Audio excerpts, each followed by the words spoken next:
ನಾನು ತಿಪ್ಪಯ್ಯ ರಘುಮೂರ್ತಿ ಎಂಬ ಹೆಸರಿನ ನಾನು ಕಾನೂನಿನ ಮೂಲಕ ಸ್ಥಾಪಿತವಾದ ಭಾರತದ ಸಂವಿಧಾನದ ವಿಷಯದಲ್ಲಿ ನಿಜವಾದ ಶ್ರದ್ಧೆ ಮತ್ತು ನಿಷ್ಠೆಯನ್ನು ಹೊಂದಿರುತ್ತೇನೆಂದು ನಾನು ಭಾರತದ ಸಾರ್ವಭೌಮತ್ವವನ್ನು ಮತ್ತು ಅಖಂಡತೆಯನ್ನು ಎತ್ತಿ ಹಿಡಿಯುತ್ತೇನೆಂದು ಮತ್ತು ಕರ್ನಾಟಕ ರಾಜ್ಯದ ಮಂತ್ರಿಯಾಗಿ ನನ್ನ ಕರ್ತವ್ಯಗಳನ್ನು ಶ್ರದ್ಧಾಪೂರ್ವಕವಾಗಿ ಮತ್ತು ಅಂತಃಕರಣಪೂರ್ವಕವಾಗಿ ನಿರ್ವಹಿಸುತ್ತೇನೆಂದು ಭಯ ಅಥವಾ ಪಕ್ಷಪಾತವಿಲ್ಲದೆ ರಾಗದ್ವೇಷವಿಲ್ಲದೆ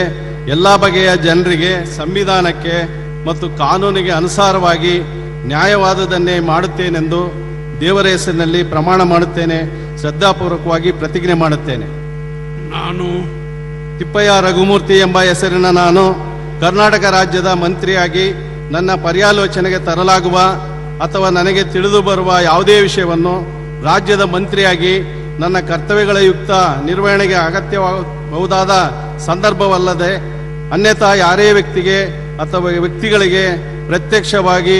ಅಥವಾ ಪರೋಕ್ಷವಾಗಿ ತಿಳಿಸುವುದಿಲ್ಲ ಅಥವಾ ಬಹಿರಂಗಪಡಿಸುವುದಿಲ್ಲ ಎಂದು ದೇವರ ಹೆಸರಿನಲ್ಲಿ ಪ್ರಮಾಣ ಮಾಡುತ್ತೇನೆ ಮತ್ತು ಶ್ರದ್ಧಾಪೂರ್ವಕವಾಗಿ ಪ್ರತಿಜ್ಞೆ ಮಾಡುತ್ತೇನೆ.